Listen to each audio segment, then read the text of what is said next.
நீங்கள் பார்த்துக் கொண்டிருப்பது நியூஸ் 21 செய்திகள். தமிழ்நாடு செய்திகளை உடனுக்குடன் தெரிந்து கொள்ள நியூஸ் 21 செய்திகளை பாருங்கள். உண்மை, உழைப்பு, உயர்வு. கொழுமம் சிவன் கோயில் அருகே 13ஆம் நூற்றாண்டு கல்வெட்டு பழனி ஆண்டவர் மகளிர் கலைக்கல்லூரி மாணவிகள் ஆய்வு தகவல். கொழுமம் வீர சோழீஸ்வரர் சிவன் கோயில் மற்றும் அதன் சுற்று வட்டாரத்தில் பழனி ஆண்டவர் மகளிர் கலைக்கல்லூரி தமிழ்துறை மாணவிகள் கள ஆய்வு மேற்கொண்டனர். தொல்லியல் ஆய்வாளர் நாராயணமூர்த்தி வழிகாட்டுதலில் பேராசிரியர்கள் செந்தமிழ் செல்வி, முத்து விஜயலட்சுமி, ஒருங்கிணைப்பாளர் பேராசிரியை சுதாராணி மற்றும் பேராசிரியர் காசிமணி ஆகியோர் முன்னிலையில் நடைபெற்ற இந்த திறன் மேலாண்மை கள ஆய்வில் கிபி 13ஆம் நூற்றாண்டை சேர்ந்து உடைந்து போன ஒரு கல்வெட்டு கண்டறியப்பட்டது. இது குறித்து ஆய்வுக்குழுவினர் தெரிவித்ததாவது: இது ஒரு துண்டு கல்வெட்டாகும்.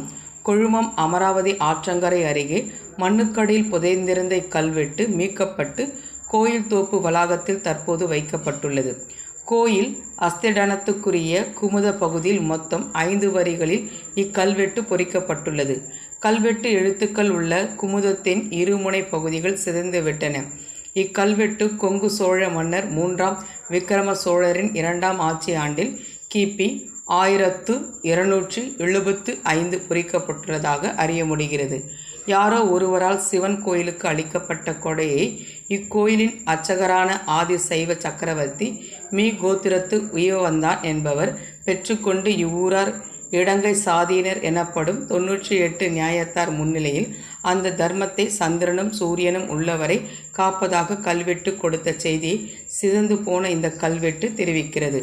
சிவதீட்சை பெற்ற ஆதி சைவ சிவாச்சாரியர்கள் என்னும் அர்ச்சகர்கள் கொங்கு பகுதி கோயில்களில் இருந்ததை பல கல்வெட்டுக்கள் உணர்த்துகின்றன.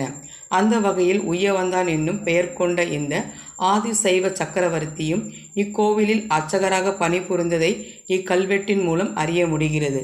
அதேபோல சோழராட்சியில் நிலவிய வலங்கை இடங்கை பிரிவு பற்றிய குறிப்பையும் இக்கல்வெட்டு உணர்த்துகிறது.